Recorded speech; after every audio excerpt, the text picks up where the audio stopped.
The events in this program are inspired by a true story. Names, dates, and details have been changed. Viewer discretion is advised. On this episode of Bizarre Murders, Happy Days, a sleepy seaside town with a population of 1,300. Its only major crime, an attempted bank robbery back in the 1990s.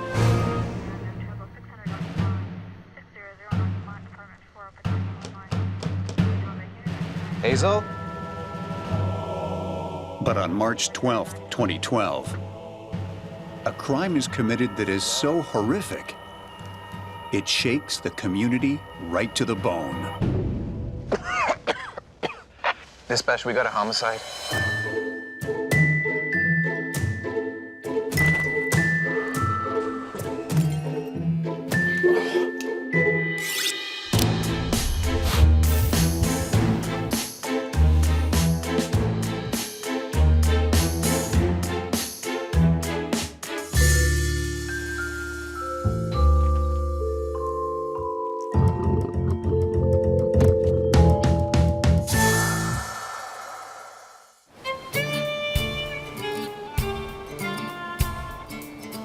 Nestled in the rocky shorelines of the East Coast, Happy Days is an idyllic seaside town known for its world-class seafood chowder.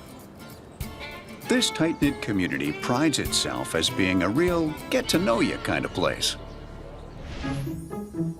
Hazel is an 80-year-old widow who lives with her 17-year-old cat, Minou. She loves mystery novels, needlepoint, her weekly game of pinochle, and port. Brenda is a volunteer who delivers meals to the elderly, like Hazel.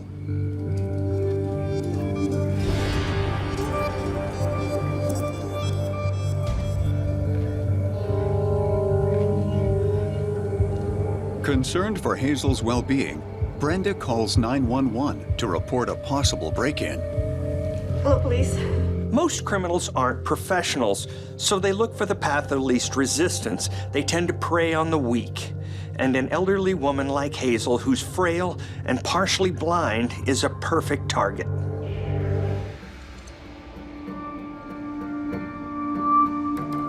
Hello? Hazel? Anybody home?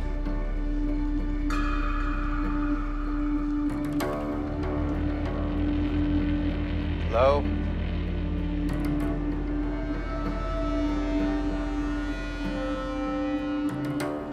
Hazel?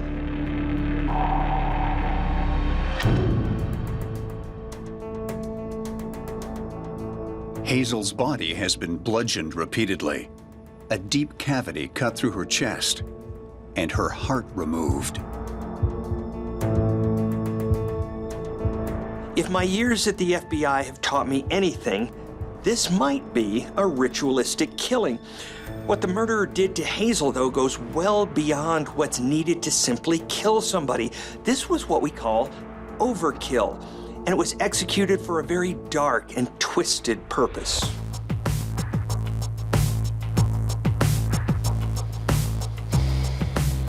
Investigators go over the crime scene with a fine-toothed comb.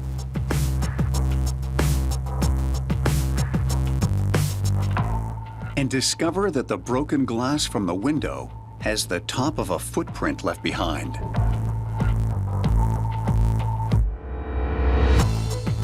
On a different piece of broken glass, the investigators identify dried blood. The intruder may have cut themselves on the way in through the window. It looks like a lip print. So somebody drank the blood from the pan. Thirsty much? My guess is that it wasn't the victim.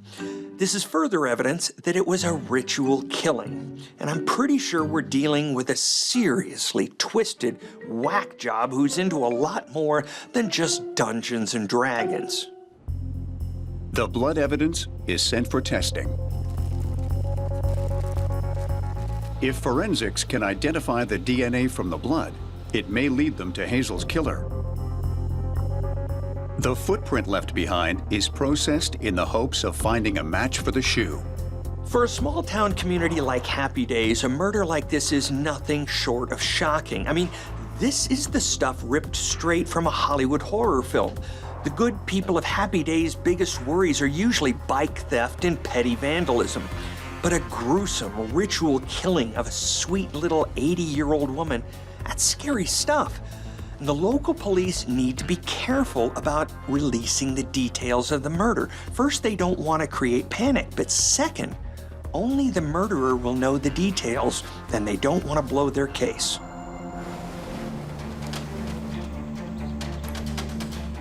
The forensics team identify the specific pair of shoe based on the unique pattern, a size 10 running shoe,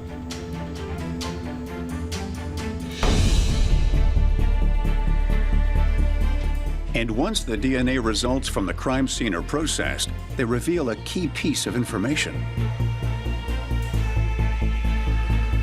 While the majority of the blood from the scene is Hazel's, the blood found on the broken piece of glass from the back window belongs to a male.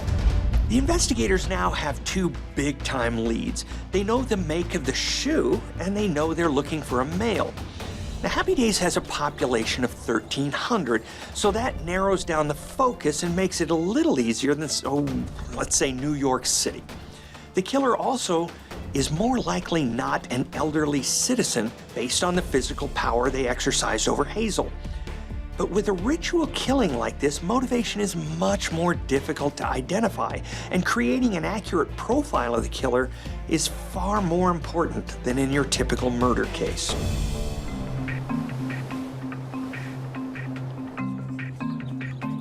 The police have identified the blood found at the scene as male and a footprint belonging to a specific brand of sneaker.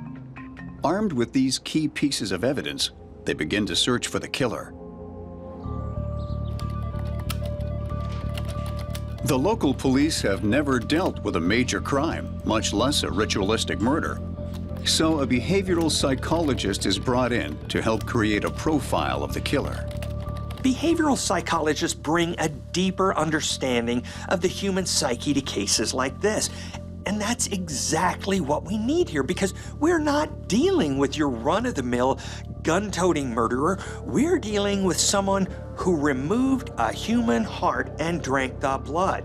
And while I'm no profiler, that tells me we're dealing with someone with a pretty extreme, well, let's just say, imagination.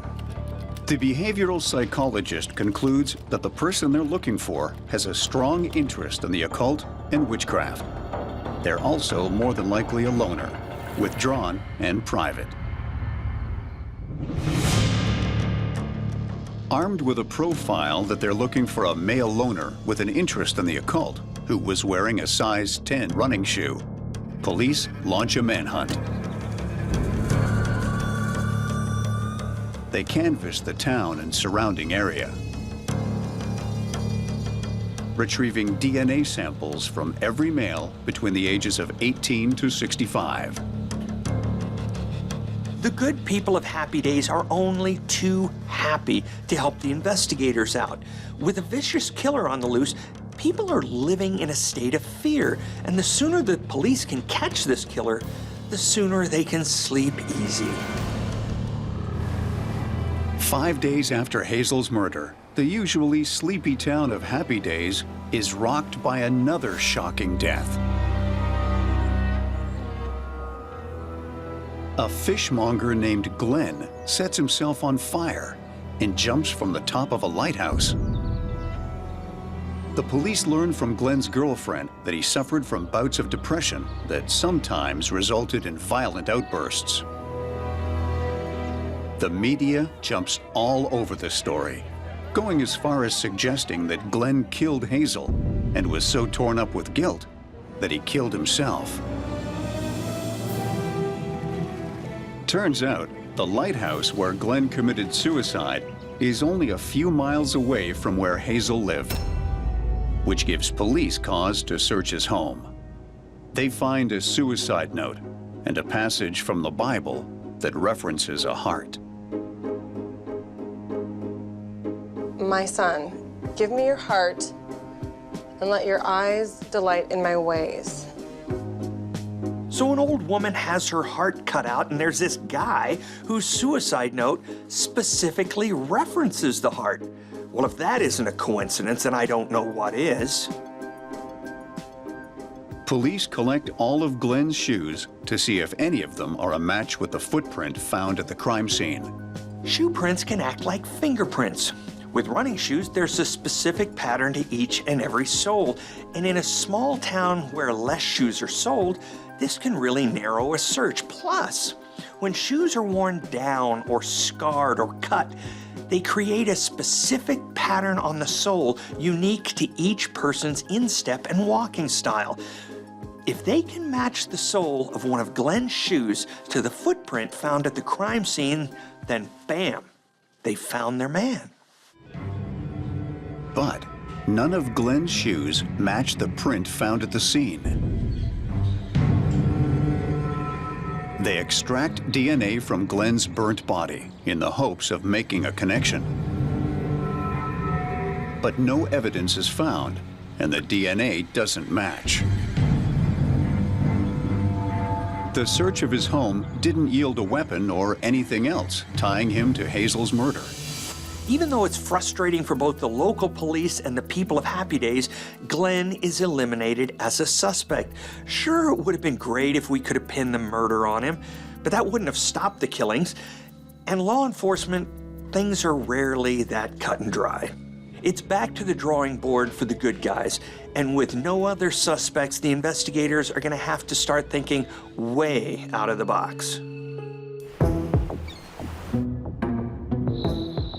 Investigators are running out of time and strategies. Police refocus their investigation on who could have purchased the specific type of running shoe that the killer wore. There's only one store within 50 miles that sells this brand of running shoe worn by the killer. Roughly 57 pairs of that shoe were ever sold in the store. Police track the purchasers through the debit and credit sales. They question everyone who purchased a size 10 shoe and take DNA samples. But all of the alibis check out, and none of the DNA is a match with what they found at the crime scene. Detective James cannot catch a break. Every lead is a dead end. This is when you look into your little investigator's toolbox and use whatever you've got that might help you break a case. With no options left, the police decide to reveal the grisly details of the crime to the media in an effort to stir up more leads. The media can be a great tool. You'd be surprised how many people know things that they don't realize are actually significant leads. Like, let's say, knowing a guy with an overly active interest in vampires. A French au pair named Margot comes forward and tells the investigators about an incident a few months prior. His name is Alex. Alex? Yeah. Margot met Alex at a party. Here, I'll take it back. They got to talking about a shared love of vampire fiction. I mean, what if you could be one? Like a vampire, right? Like you That would be amazing. you do it, right? He started going on and on that Happy Days would be the perfect place for vampires to live because with so many old people, they'd have tons of easy victims to feed on. Okay, and then what happened after that? He just wanted me to bite him in the neck. You could bite my neck. Maybe that, just to get things started. No. He just kept saying, just one bite, just one bite. No, I'm not going to bite your neck. He started begging her to bite him. No, get off me, you freak. But Alex just wouldn't take no for an answer. Just one bite? Oh, come on. Let me get this straight. There's a local kid who is obsessed with vampires. He thinks that Happy Days is the perfect hunting ground because they can prey on the elderly and drink their blood. Then he gets so excited that he tries to force the girl to bite his neck. Okay then. And he tried to make me bite his neck. Margot called the police, but she ultimately decided not to press charges. Friends. When Margot saw the news report of an elderly woman who had been stabbed, her heart removed and blood drained, she figured she should speak with authorities. So it's pretty clear that Detective James and her team need to track down this vampire-obsessed kid and stat. He's the best lead they've got by a country mile.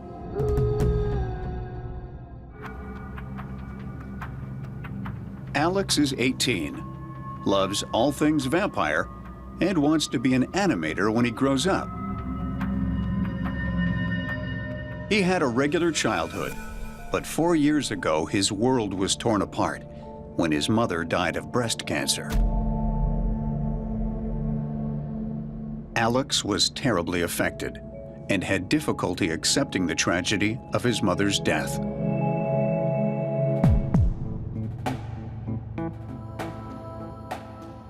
Alex retreats into his own fantasy world of vampires. He imagines himself as a romantic incubus, capable of drinking human blood and living for eternity amongst his fellow vamps. On the heels of Margot's story, the police question Alex. How well would you say that you know the victim, Hazel? I don't know anyone called Hazel. Alex, Hazel's property was one of the few in the neighborhood where you mowed the lawn. Alex's father reminds him that he's been there as recently as a couple of weeks before the murder. That's right, I forgot. So you do know the victim? Yeah. Sorry about that. It's of significant interest that Alex knew the victim and had access to her. In layman's terms, that's what we call opportunity. Police request to see all of the shoes that Alex owns. The investigators hit pay dirt when they uncover the same type and brand of running shoe that was worn by the killer. Let's get forensics on this. So see how this is worn right here, and it's worn in the exact same spot right there? When the soles of Alex's sneakers are compared against the print found at the crime scene, they're an exact match.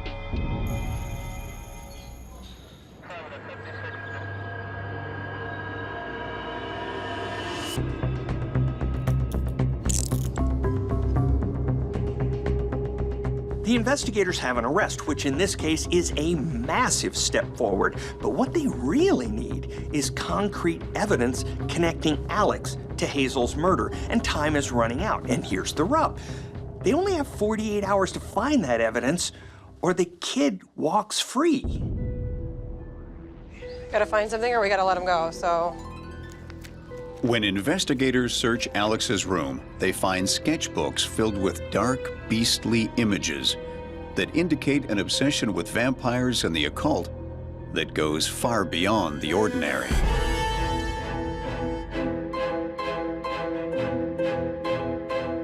On his computer, they find links to pages about drinking blood and black mass. Then, police finally hit the mother lode. What?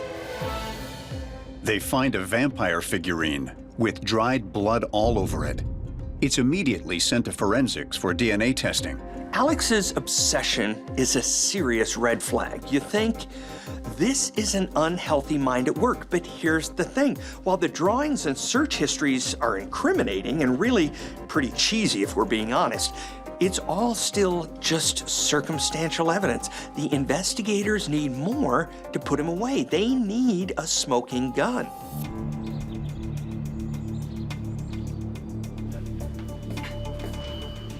The DNA found on the figurine belongs to Hazel. And Alex's DNA swab taken after his arrest matches the DNA found on the broken window at the scene of the crime. I love the grind of good old-fashioned police work. You canvass the neighborhood and talk to each and every person. You're looking for something, anything. Sometimes you don't know what it is, but you don't stop. You turn over every stone you can, and then, boom, you get a lead like Margot's, and the case suddenly has legs. Now the question turns to, how did Alex do it?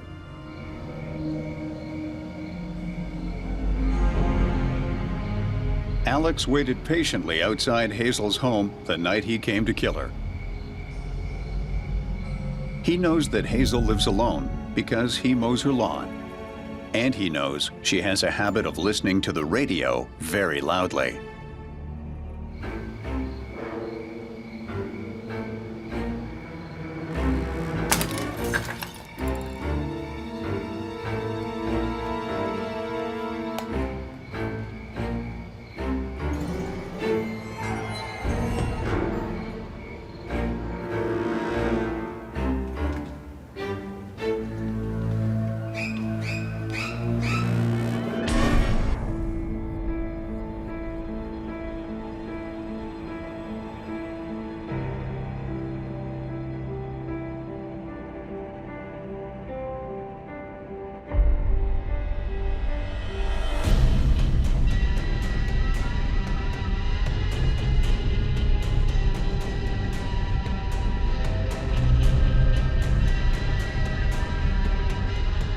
Alex pulls Hazel's unconscious body to the floor. Then, he starts on the grim task of getting what he came for. An old lady's heart.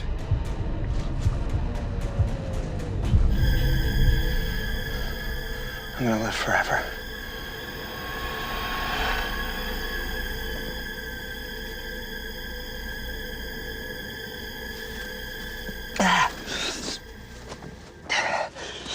Alex was a perfectly normal kid with a clean record. So how'd he get to the place where he could kill a little old lady? Ultimately, I just don't think he could accept his mother's unexpected death. I mean, suddenly the world of vampires and immortality speaks to him. Maybe he just didn't want to die himself.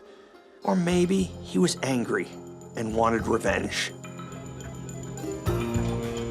Alex is charged with the murder of Hazel, a mere half hour before they would have had to release him. He's found guilty and sentenced to life in prison. For some, the line between fantasy and reality can be razor thin. That line is called sanity. An otherwise well-adjusted kid couldn't deal with the trauma of his mother's death, so he tried to create a fantasy world that would let him escape. But it didn't work. Vampires aren't real, and if you drink somebody's blood, hey, you're not gonna live forever. Alex had to learn the hard way that nobody escapes reality. Nobody.